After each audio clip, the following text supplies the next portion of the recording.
Senator Sanders, thank you for joining us. Really appreciate it. Wednesday night, the Democratic debate, very fiery, a lot of attacks flying around, a lot of candidates talking to you about those supporters online when it comes to attacking the culinary union. You said they're not part of your movement. Do you think that you're responsible for their actions? We have over 10 million people on Twitter.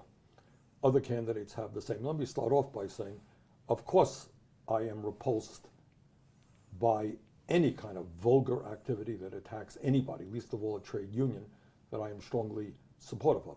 But if you think it's just my campaign, then you'd be dead wrong. You should talk to my wife about the ugly, disgusting stuff that comes into her.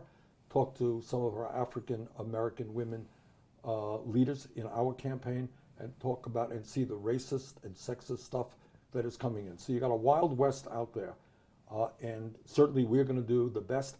And just make it clear, if anybody is engaged in vulgar activities, you're not supporting us. Our campaign is about the needs of working families in this country. It's about health care for all. It's about educational opportunities. It's about raising the minimum wage. It is not about vulgar attacks against other candidates or entities. So if you think you're part of my movement or our campaign by doing that, you're not. Stop it.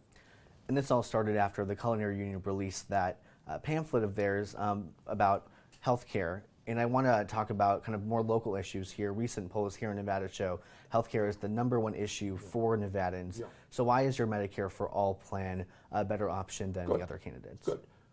Look, at the end of the day, we are the only major country on earth not to guarantee healthcare to all people as a human right.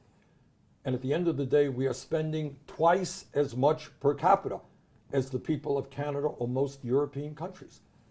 The function of healthcare is to provide quality care to all people as a human right, not a privilege, not to make, as was the case last year, $100 billion in profit for the insurance companies and the drug companies. Right now, the drug companies make huge profits, but they charge us far and away the highest prices in the world for prescription drugs, in some cases 10 times more for the same exact prescription drug as is sold in Canada or in other countries. I will take the pharmaceutical industry on. They're not going to rip us off anymore. But at the end of the day, the only way to provide quality care to all people, in my view, in a cost-effective way, is to expand Medicare, which is the most popular health insurance program in the country, from eligibility age of 65 in a 4-year period down to 55, 45, 35, everybody in.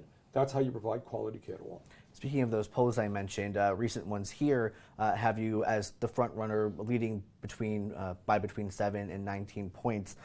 So do you feel confident with those numbers, or do you feel like maybe the race might be tightening? And who's your biggest competition at this point? Well, polls are polls, and someday you're up and someday you're not. We will find out soon enough. All I can say is the following: we are working really, really hard.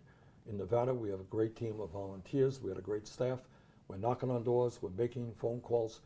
I was pleased to see that the early voting resulted in a very, very high turnout. Almost as many people voted early as voted in the entire caucus in 2016. I think that's a good sign. And I hope as many people, we are a democracy. Trump may not like the idea we're a democracy, but we are a democracy.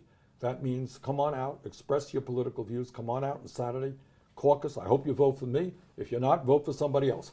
But let's come out and have a huge voter turnout on Saturday. You mentioned the Nevada caucus. Has the Nevada State Democratic Party been in touch with your campaign? I know there's a lot of talk about their caucus tool. Do you feel confident in their plan for Saturday? They have been in touch with our campaign. I don't know enough about the mechanics of what is going to happen. All I can say is, no great secret, Iowa was a disaster, an unmitigated disaster. I certainly hope that is not repeated here in Nevada, and I hope the Democratic Party has their act together and can give us accurate and prompt election returns. Right. Through your conversations with them, or your campaign with them, does it feel like it will run smoothly on Saturday? I don't want to predict. I really don't. It's always one thing, and I think this happened in Iowa. Everything was great until it happened. Technology is always great until it breaks down. So I certainly hope that it works as well as it must. It's important for the Democratic Party. It's important for democracy that we have well-run elections. Okay, thank you very much. Thank you so much. I really appreciate it.